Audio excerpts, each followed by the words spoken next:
be my pleasure to Mr. Venkat to introduce our guest for tonight. And hopefully, the event will be coming up because of the Delhi traffic. Most of the people are coming late, and maybe some people watching us online. So let's proceed with the event. Thank you. Thank you, Dr. Awad. Suchetan Reddy Kotta. He is the Chief Executive Officer and Global Outreach and Communications, One World, One Family Mission. Suchetan serves as Chief Executive Officer for Global Outreach and Communications at the Prashanti Bala Mandira Trust and the One World, One Family Mission, as well as CEO of the Satya Sai Premamruta Prakashana, working closely under the vision of the founder, Sri Madhusudan Sai. Suchetan leads the strategic advancement and amplification of the mission's communications, driving media relations, marketing campaigns, brand initiatives, and publishing activities that elevate its humanitarian impact in India and across the world. With over 2 decades of experience spanning corporate technology and humanitarian leadership, Suchetan transitioned from solution architecture and cloud technology to heading transformative outreach and communications program. His strategic guidance ensures impactful storytelling and engagement that reflect the mission's guiding principles of Vasudhaiva Kutumbakam, one world, one family. Suchetan has played a pivotal role in orchestrating flagship initiatives, including over 1,000 events, international conferences with globally renowned organizations, and high profile campaigns such as the One World, One Family Cup, the 100 Days World Cultural Festival, and the World Religions Summit. Under his leadership, high performing teams are built and motivated to deliver complex projects from concept through execution on a global scale. Suchetan, it's now your turn to say your piece. Thank you so much. Thank you, Dr. Bob, and then thank you, Mr. Venkat RNG, for the wonderful introduction and also for having us here this evening. So, thank you. Dear media friends and respected elders, thank you so much for coming all the way, especially with the heavy traffic in Delhi for the Diwali. And it is my honor to express my gratitude and also to walk you through about the One World, One Family mission. So today I wanted to share with you the story of a unique, silent and powerful movement, One World, One Family mission. We are a global movement built on one simple idea, Vasudhaiva Kutumbakam, the world is one family. Inspired by Bhagwan Sri Sathya Sai Baba, Sadguru Sri Madhusudan Sai, a young humanitarian and spiritual leader, founded One World, One Family mission to carry forward his master's legacy of love and service to humanity. In just 13 years, this mission has transformed millions of lives across the globe by providing free healthcare, education, and nutrition, not as charity, but as our shared responsibility to humanity. We'll begin with a short video that gives a glimpses of our video, please. One world, one family is the ethos at the heart of our mission. This ideal ancient Indian principle which considers the whole world one global family. And as a family, we believe members deserve care and support. Across the globe, we serve millions through 3 pillars: nutrition, education, and healthcare, all completely free of charge. The Annapurna Morning Nutrition Program began in 2012, providing breakfast for just 50 children, and has since grown to become India's largest morning nutrition program. Today, millions of school children across India and beyond receive the Sai Shore multi-nutrient supplement, helping them begin each day nourished and ready to learn. At our mission, we believe education is every human being's birthright. With a global presence and multiple campuses throughout India, we provide free education from grade 6 to doctorate studies, ensuring every student receives a well-rounded, values-based education that combines high-quality academics with moral and spiritual values. The Sri Satya Sai University for Human Excellence opens doors previously unimaginable to children from underserved communities.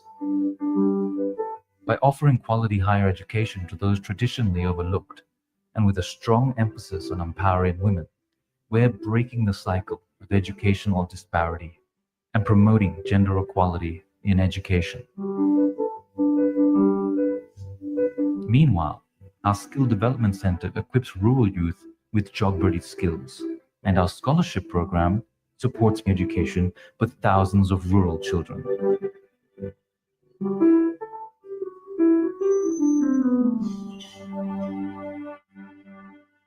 Our commitment to empowerment is also demonstrated by People's Shores, an impact sourcing organization in the United States.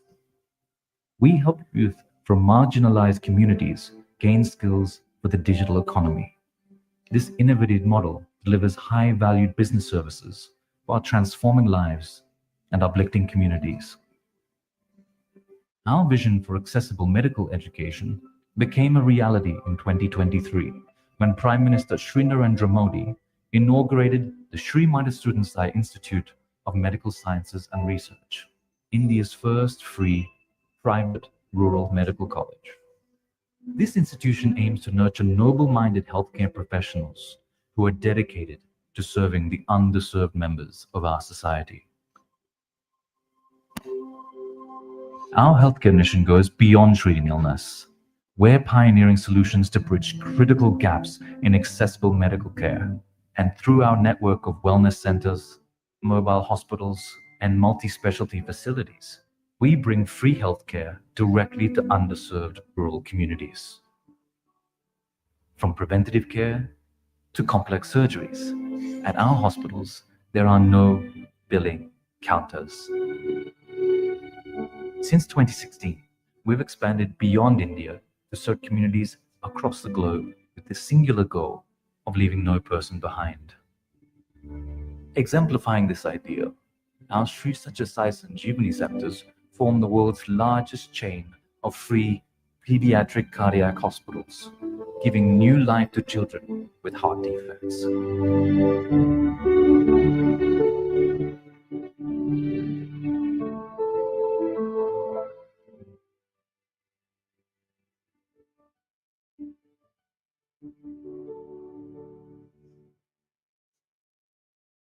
And with continually growing needs worldwide, we're expanding our healthcare facilities with the world's largest free hospital, a 600-bed facility that demonstrates our dedication to accessible healthcare for all.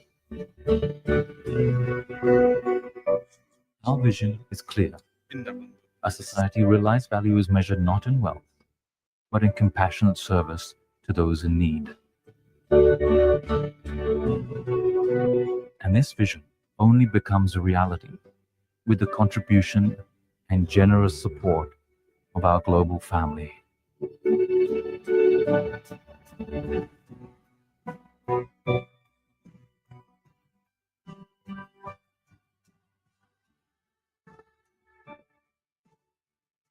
After all, we are all one world, one family.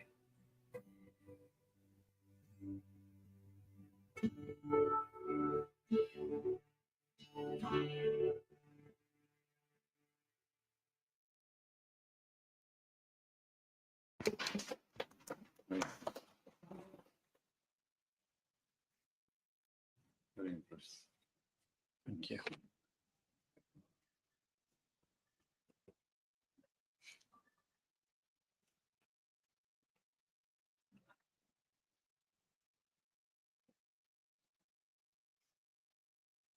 Thank you. As you saw, the mission's presence now is in 100 countries. We have 11 human development centers across the globe. And our focus is on building models that are innovative, inclusive, and replicable. In that way, innovative using scalable systems and efficient delivery, inclusive, serving all regardless of background, replicable, adaptable to any local or global context. Our facilities are state of the art and our services are world class. So you can see there in the thing. So our founder often says, just because we serve the poor doesn't mean our service should be of poor quality.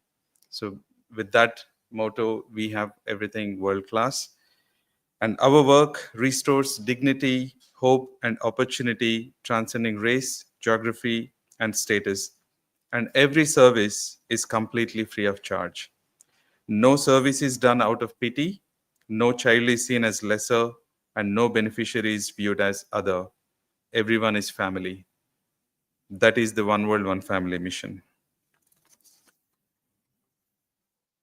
I'm also here today to share about One World, One Family World Cultural Festival, a global gathering celebrating love, unity, and shared humanity, held as part of 100th birth anniversary of Bhagwan Sri Sathya Sai Baba, honoring his life of selfless love and universal service. The festival began on 16th August and continues until 23rd November 2025 at Sathya Sai Grama, which is 40 minutes from Bangalore International Airport in Karnataka, India. Spanning 100 days with participations from 100 countries celebrating their heritage, spirit of service, and humanitarian ideals. The highlights of these celebrations are soulful spiritual discourses and captivating cultural presentations that celebrate timeless wisdom, vibrant tradition, and the spirit of one world, one family. Recognition of inspiring humanitarians from different nations, global leaders, and CSR partners. Showcase of world arts, crafts, languages, and traditions. One World, One Family concert. Around 400 musicians from 40 plus countries, including 200 students of our institutions, and 2 choirs from the Vatican and Germany would be performing as part of this festival, and centenary celebrations of Bhagwan Sri Sathya Sai Baba. We will have a short video to give a glimpse into the festival, one of the weeks that happened recently.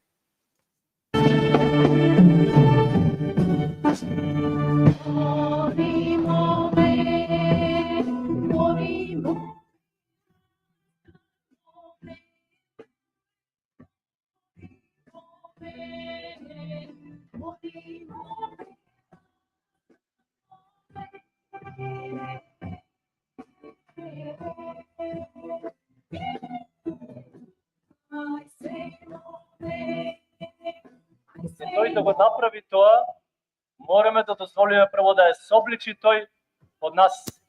We should allow God to take off our dirty clothes.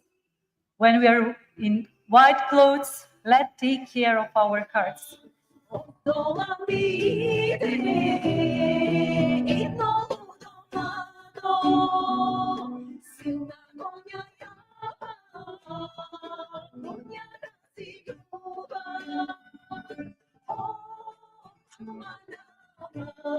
Never give up on education and never stop believing in your dreams.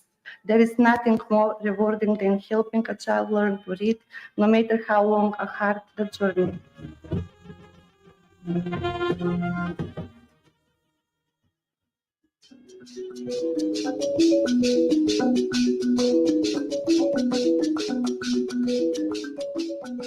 Our great saints and sages teaches us, our scriptures, that our purpose in this world is to attain moksha. Seen here, I look forward to further collaboration with organizations such as the One World, One Family mission to further empower the underprivileged girl children and women throughout the world. Pain can shake us, but it can also shape us.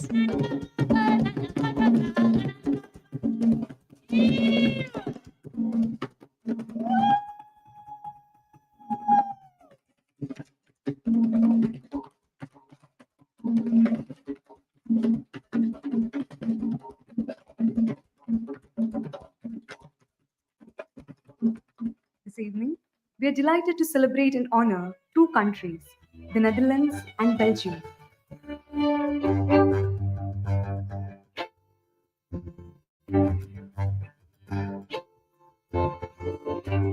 The problem is not the problem. The problem is your attitude.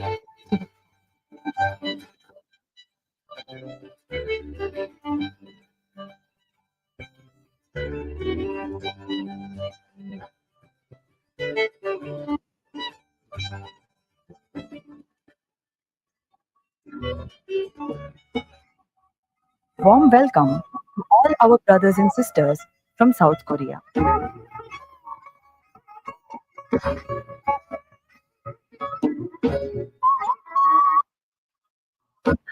We cultivate gratitude. Keep a gratitude journal. Slowly writing down the things you are thankful for.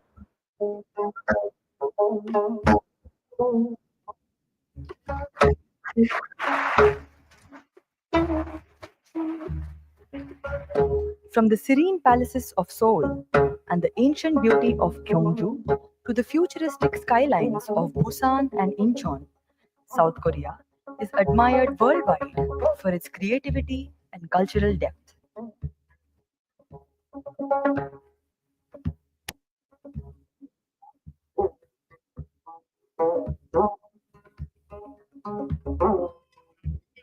Ghana's history is woven with resilience, culture, and unity.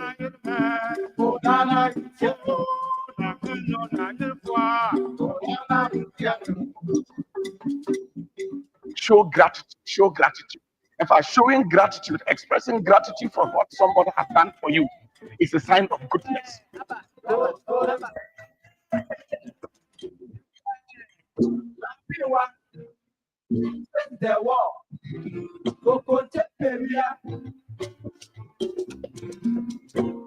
Bad people get united very fast, but good people take time to unite. But if we can unite good people fast, that can become a huge strength, of course, to reckon with.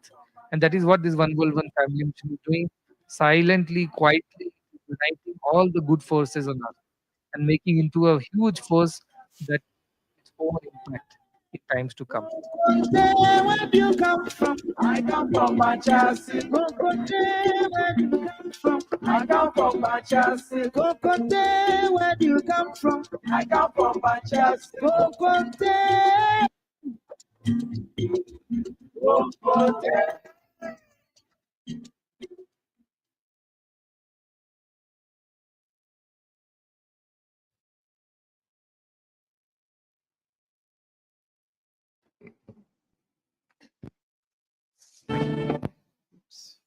Thank you. That was just 1 week of what we have seen. So it's almost 63 days that we have done, and another 36 days are remaining. And then here is a welcome for everybody to be part of it. There are so many countries that are performing in the next coming days.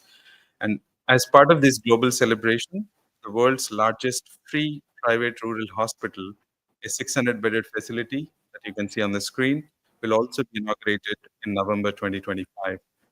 Marking a major milestone in compassionate healthcare and rural medical services. We will have a short video from our founder explaining about this facility and what it's going to make, how it is going to make the difference. Have a video,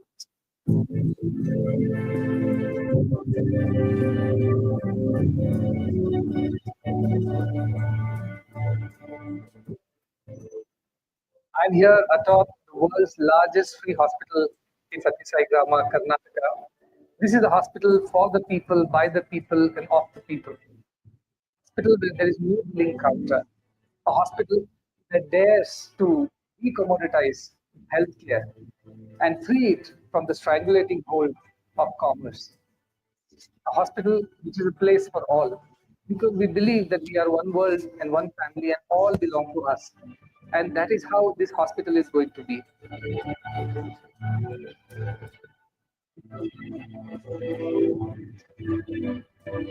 Here I am holding in my hand a model of the statue of Lord Dhanvantari, the statue that would be coming up here atop this building, signifying the idea that healthcare is not a privilege, but it is a right.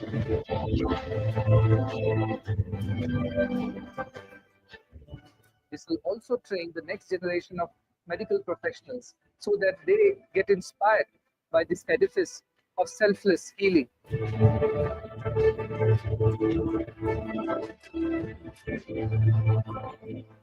This is not just a hospital. This is a statement. This is a commitment. This is a promise to the people of the world. We are there for them. They are not forlorn. They are not forsaken. They are not forgotten, because there is someone who cares for them as their own brother or sister.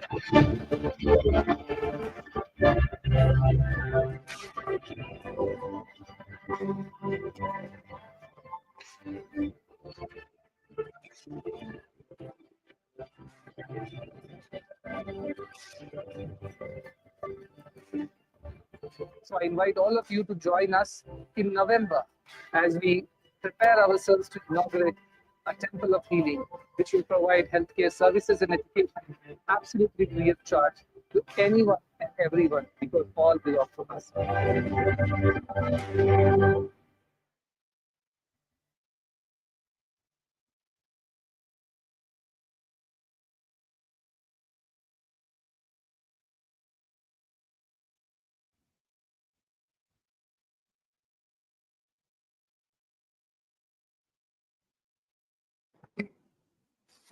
Thank you. So that is another monumental thing that we as a mission are doing. So on behalf of Sadhguru Sri Madhusudan Sai and the One World, One Family mission, I warmly invite you to join us to witness, experience, and share this story of global transformation. Thank you for your presence today, and I look forward to more meaningful interactions. Thank you very much. It has been a lovely presentation, and I'm sure it will generate lots of interest among our members to go and cover humanitarian event, looking for the human as one family, one world is very important at this particular juncture of history, where we are losing lots of people in wars. And because of the war, especially in my region of the West Asia and Middle East, we have seen the damage has been happening. I wanted to open the floor for question and answer, but maybe I can take the liberty of asking you a question.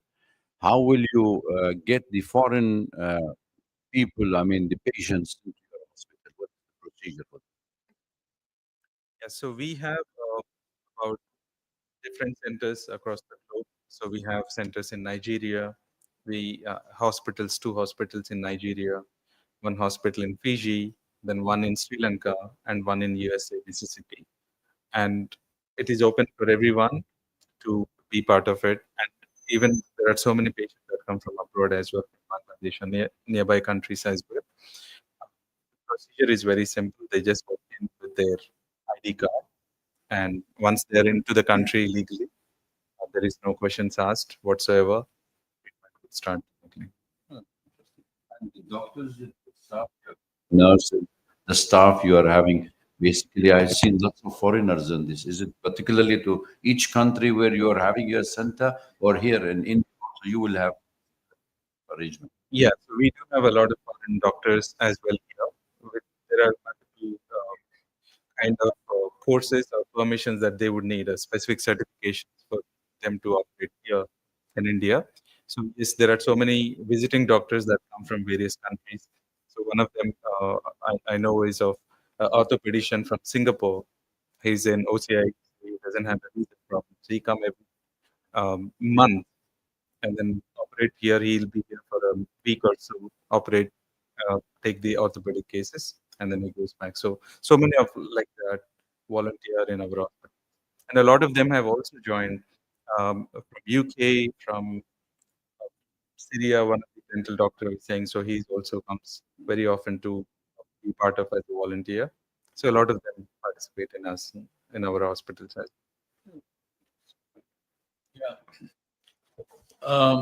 Suchetan, how difficult is it for underprivileged or poor patients from overseas to come into India on medical visa?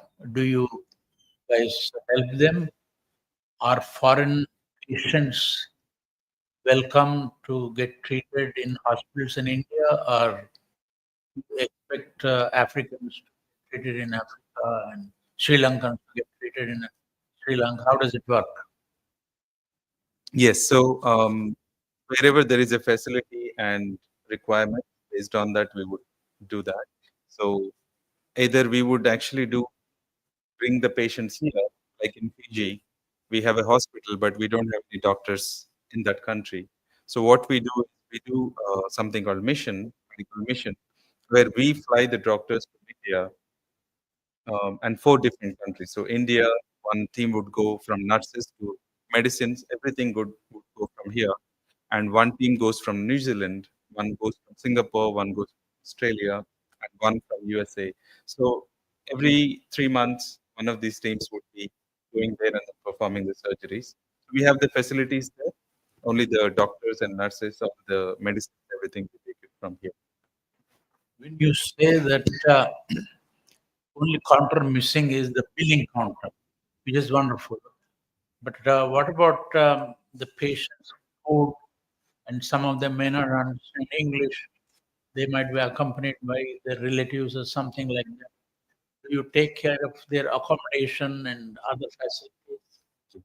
So attendant, the food of the patient, medicines and surgery, whatever it takes for the medical condition, and also attendance, food, everything is taken care.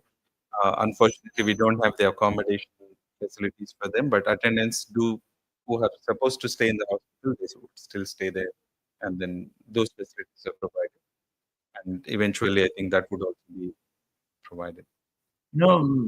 Being active in 100 countries across the globe is a massive operation requiring crores of rupees. How do you raise funds? Is it the CSR funds, charity by billionaire companies, or whatever? Tell us something about the economics of it. Sure. So the funding comes from our founder has developed a model called a sustainable social impact.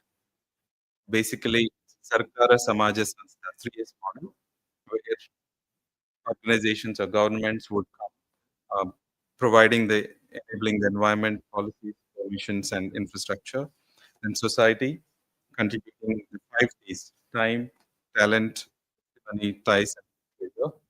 And then the service organizations like ours deliver the programs with selflessness, professionalism, and transparency. So in India, we have the CSR, which we really back upon that. A lot of individual donors from India and abroad who are part of this mission. And also, we are reaching out to more and more. There are like-minded organizations in other countries who come forward and support us as well. So in each country, also there are local bodies who like our work, seen in the past, so they would be interested, and a lot of them actually collaborated with us. Anybody any questions? Yes.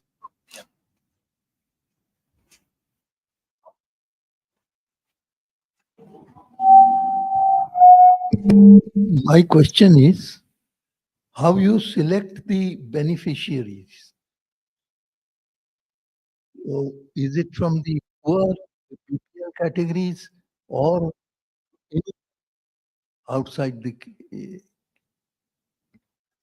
Thank you. Yeah, so it depends on from the healthcare side, we have no such discrimination whatsoever. Anybody can walk in. Doesn't matter which caste, creed, religion, I mean, even the financial status. anybody can come there and then take the treatment. So we don't really differentiate. Our founder says these are the three fundamental rights of any human being: education, health, and nutrition. So, of course, educational institution, we have the criteria for selecting them with a entrance exam. But most of the time, our criteria is if not us, then they will not get the service elsewhere. So we give the priority to them. And we are ever open for anybody to come in and then take the services. From the nutrition side, as you have seen in the video, 1 crore children every day in India are getting free morning nutrition. So our goal is to reach out to 8 crore children in India. All of these are government school children whose parents are daily laborers who would go to um, daily work and then they don't have any means to cook the food or even have the time to do that or money to do that. So we provide these government going school children free morning nutrition. So yes, we don't differentiate. We take care of everybody who is in need. The nutrition program only government school children in India. Government. Yes, government school children. This is also sorry.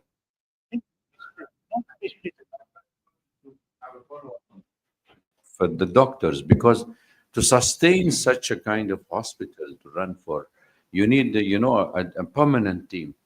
I heard you saying that you depend also on voluntary. So how to run? How can you just give us elaborate on the hospital? How many beds? What could be? Because this is a huge task. It's not a simple task. I mean, largest hospital. How do you maintain and sustain that daily treatment, especially with all your high technology, robotic, sophisticated operation? So this needs seriously, a huge stuff and setup to make it, isn't it? True. So majority of them, there are quite a few doctors who have actually studied at these institutions, at these institutions, have joined back. So one of our former director was the first ever student who passed out of Satisai educational system, who joined back as a director after I think 50 years. So a lot of doctors, even young ones, who studied or who got benefit of this particular commitments actually follow what of by this mission, part of the that is bringing their joint hands. For who about that before, like be part of the system. And once they join, there are so many things that they couldn't do in a corporate hospital. Like they wanted to treat a child, and he has the skills, and the child needs the treatment, but because of the economic status of the parents of the child, they wouldn't be able to serve them. So here they don't have any such things. They can just walk in, and there is a patient that needs treatment. He has a skill. He can directly operate on them. So a lot of corporate doctors who are also moving, inspired and then moving. And as I said, so many doctors are our followers, Sadhguru's followers, have also moved to these hospitals and then working.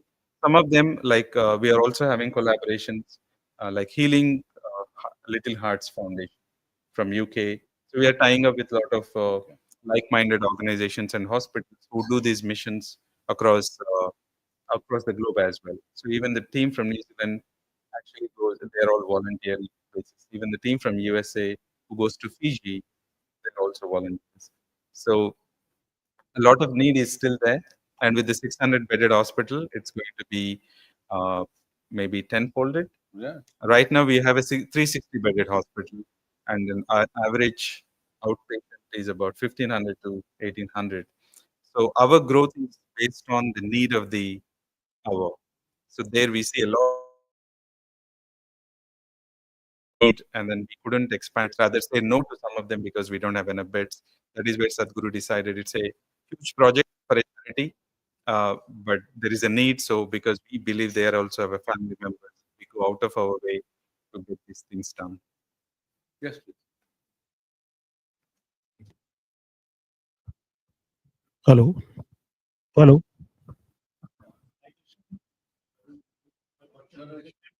And for this big event will be happening in November, how many countries as well as participants are expected to attend? Yes, so 100 countries are participating. So we have already finished 63, and then have is coming in next days as well. So 100 participating overall, and thousands of people are visiting already. It's more than people for might a lot of them couldn't even travel with the global crisis that we have as well. But a lot of them participate from these countries, and then they go back. In November is when we are expecting a huge participation from all the countries across the globe. What is the main goal of organizing such a big event in November? Sure. So, with the same thing of the global crisis right now, where the world is becoming pieces and that there is no peace. So, our founder's idea is to bring everybody. One of the messages given in the video is to quietly of good and unite everybody. And we are also in 100 countries, and this is the 100th birth anniversary of Satya Sai Baba. So we are contributing. So yeah, this is Thank you. Jatan. Thank you very much.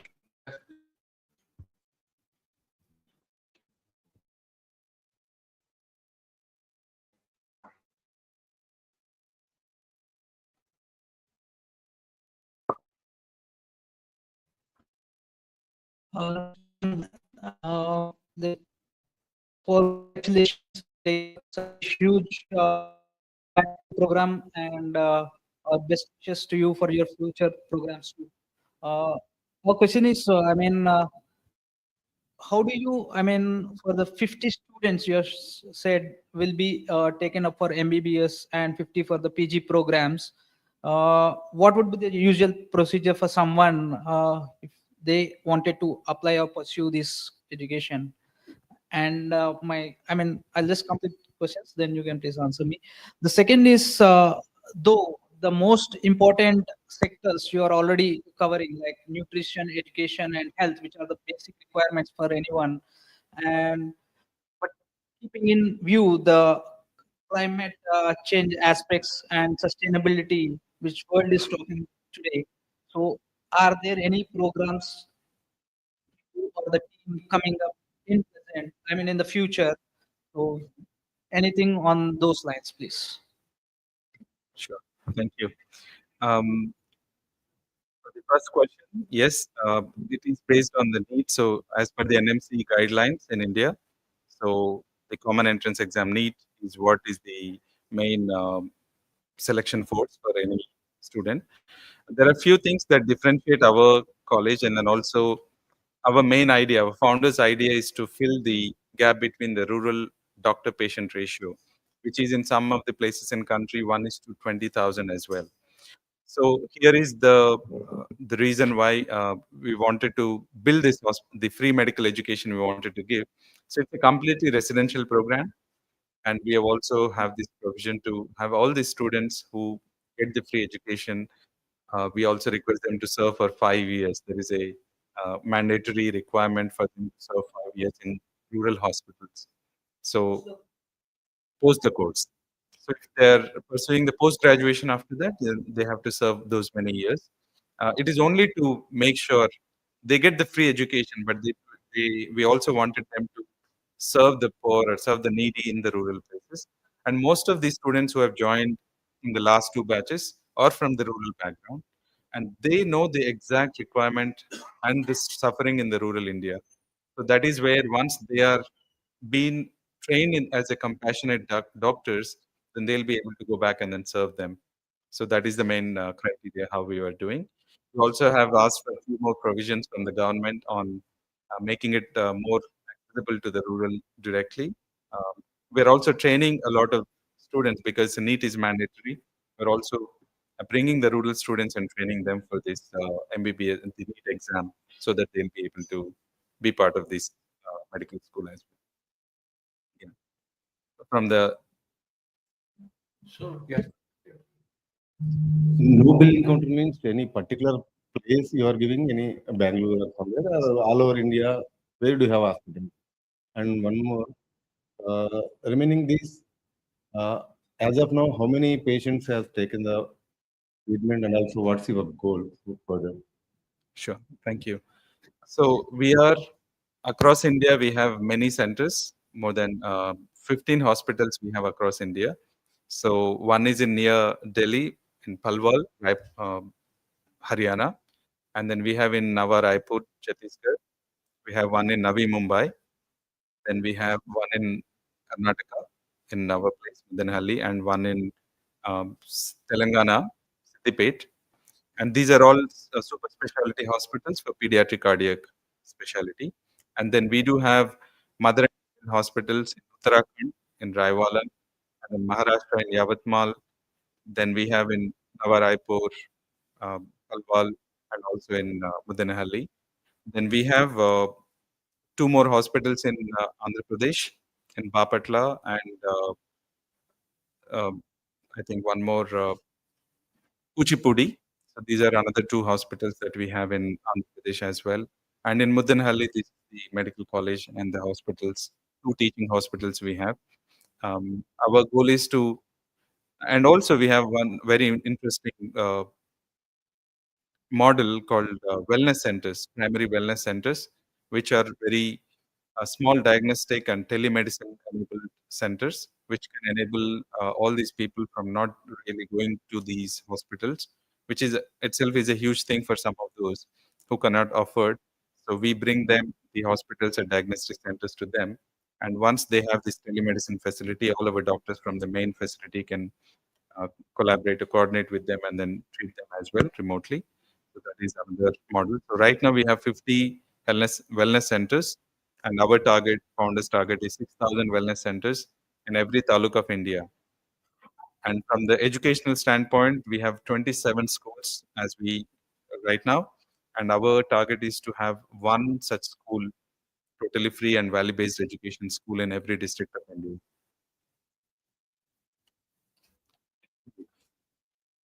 How do you select the countries for the opening center? Our expansion is again as a need basis, and also a lot of collaborations from those countries. So whoever understood about our ethos and also have seen our work, they are coming forward to say, can we also do something collaborative in their country? So a lot of countries, new additions are based on that. So some of the countries, healthcare, nutrition, education, they're blessed to, the governments already takes care of those. But a lot of advanced countries, the major problem right now is mental health or value-based education. So these are some of the two areas we are really focusing on: value-based education. A lot of countries came forward and then asking us to implement these programs in their country. So that is one of the other thing that we are doing. And local collaborations, especially in Africa, there's a huge need. So one of the recent addition, Malawi, where again we have started our morning nutrition program there. A lot of children. It's very easy to transport, very easy to consume, and also takes care of the nutrition aspects of the patients. There are war-torn zone in the world, which is really Afghanistan, Iraq, Syria, Palestine, Gaza. After this, so, and there are refugees still around the countries where there are war taking place. So, I mean, these are areas to be focused on, since it's humanitarian missions, and that also give you a collaboration with the UN, because the NGOs active on those areas. And we feel that there are gurdwaras also have been trust have been involved in all these kind of activities. Do you have any collaboration with these people? Because it needs to be focused on those, especially the needy people. Yeah. So we do have our volunteers. Some of them even flying from different countries, part of the world. So Ukraine is something where our volunteers were there supporting the local needs. Right now, wherever there is a need and we have a local participation, then we are able to do it. We are trying our best to have the local collaborations, and then whatever the support that we can give from outside, we are extending. But that is the plan as well, wherever we can be able to be part of it. So Syria, we have the team which are helping as well. And yeah, Palestine, Israel, all of them are also part of our 100 countries. So local collaborations have been made to do. Suchetan, what you people are doing in your institution is primarily based on resources raised through private funding, CSR, etc., and the government has nothing to do with um, these things, and there is no interference by the government in your activities. So as I said, it's 3S model. So Sarkara, Samaja, and Sanstha. Definitely, without government, we will not be able to do anything in any country for that matter. So for morning nutrition, there is definitely a collaboration that happened in multiple areas. Especially for the morning nutrition, we have states like Karnataka, Telangana, and Assam recently has signed up with our morning nutrition program. So government is moving forward. They see the value, and then it's with a fraction of the cost that other solutions that they have. The morning nutrition that we are doing is really going to solve the problem. So they've also seen the implementation plan and how easy it is to be scalable, how scalable it is. So that is where the participation from the governments here are coming. We also encourage a lot of governments in some of the hospitals, and many permissions that are required. So many things government is also coming forward and doing. And wherever there is a need, especially from the education side as well, a lot of support is coming from governments as well. And other countries, yes, we are slowly expanding and exploring, like government in the county in Mississippi, USA. They're also coming forward and then helping us. We have a free clinic there. So much of local participation. In Fiji, government is fully in support with us to make sure whatever the lands are required or whatever the permissions required. It's going to be a Fiji president might be coming for this festival as well as a chief guest for one of the days. So yes, a lot of participation is happening from the government.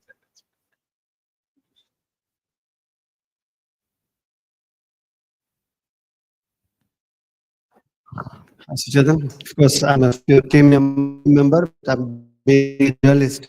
I have some questions. Maybe that questions give more elaborate about your organization. So tell me, in last 12 years, telling last 12 years of journey, what is possible before COVID and after COVID? What's the difference? And how the massive constructions are going on and how you expand 100 countries in just 12 years. Just tell me the story. Thank you. So story is simple. We believed in this concept, one world, one family. And Sadhguru is just 46 years old at this age. So he started this when he is in 30s. And last 12 years, I've also been blessed to be part of the system for past 10 years. So every day is a mission. Every minute is important. And we often ask our founder, can we get a little break? It's too much sometimes, right? And his answer is simple. What if that is the one who is suffering is your own family member? Will you even wait for a second? So that is the motto, that is the inspiration that he has given us. And he works more than 17 hours a day. So he's a working guru, we call. He's not just preaching, okay, let us all do good, but he's a working guru who is working continuously and then helping us, inspiring all of us. And a lot of people from across the globe are now inspired. You have seen some of them in the videos. Most of them have come for the first time, and they're going to be our permanent collaborations that I can assure you. So that is how it is, because there is no hidden agenda. It's only pure selflessness. We just wanted to treat everybody as one family and take care of whatever is the need for the family members.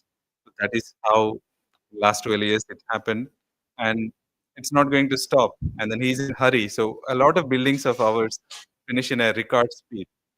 And from the financial side, we have a lot of members, followers who were in corporates and different jobs joined back. And our administrative cost is less than 10%, which is also another great boon for a lot of donors. Their hard-earned money goes to the right cause and with the right proportion. So that is one more thing how we could expand a lot of collaborations. And first everything is for everybody to witness. It's no more theory. You can see the impact. You can see the transformation that is happening. Another thing that our founder says, or rather inspires us in one more way. He says the most complex creation of is a human being. So if human being can be created in 9 months, every of our projects should be finished before that. So that is one more inspiration message that our founder gives to inspire us. And yes, a lot of people come forward. The joy that we receive. So I've been working in the corporate before and now been in this mission for 10 years. Every second that we spend gives us so much of joy, so much of returns, not in the income, but in the happiness quotient. So that is unmatchable. So that is another one which inspires all of us to do. There's so much of expansion that happened, and the need thrives us to expand more and more. The 100 countries is not just the number, but to see that reality of Vasudhaiva Kutumbakam. It might take several more years to realize that one or to see the result, but somewhere it has to start, and then we have started that. How many billionaires are supporting? That's a very good question for my finance team, but a lot of philanthropists from across the globe who understood. One of the example, some of our followers who have retired and just wanted to have that retired life with grandchildren and everybody. And when they heard about this mission from Sadhguru, they've restarted their businesses, they've restarted their careers, their jobs, only to send that paycheck to the mission. So there are so many such individuals from across the globe who are committing themselves to support this mission because they see the result, they see the happiness in the face of these children, these patients, these beneficiaries from across the globe without any hidden agenda. So that is one thing that really makes us apart from any other organizations. Yeah. Mhm. Yes, so you're talking about Mr. Sachin Tendulkar. Yes. Mr. Sunil Gavaskar, the little master, is a part of our one of the boards, one of the trusts. He is championing the pediatric cardiac disease through Sanjeevani hospitals. And Sachin Tendulkar is a close associate of our mission. And you could see a lot of times he has come and then visited. We also have a cricket stadium, international cricket stadium. So we believe in whatever the child's passion, we should be able to support, not just putting them in a cage and then say, okay, you are the doctors, you're the engineers. So there is a lot of need for the physical education, and cricket is something, as we know how important it is in India. So we have opened Vishwanath Gavaskar Cricket Academy. So the first cricket match between One World and One Family, these are the two teams we have formed. And Mr. Sachin was the captain for the teams, and then Mr. Yuvraj was the captain for other ones. Yes, he did. He is as close associate with us, and wherever the support that he can extend, always does. Yeah. Yes. Venkat, please do the vote of thanks. Suchetan, fascinating to hear from you.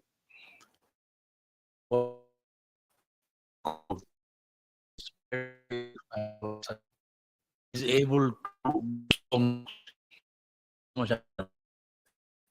Thank you for sharing the honor and wish you all the request President of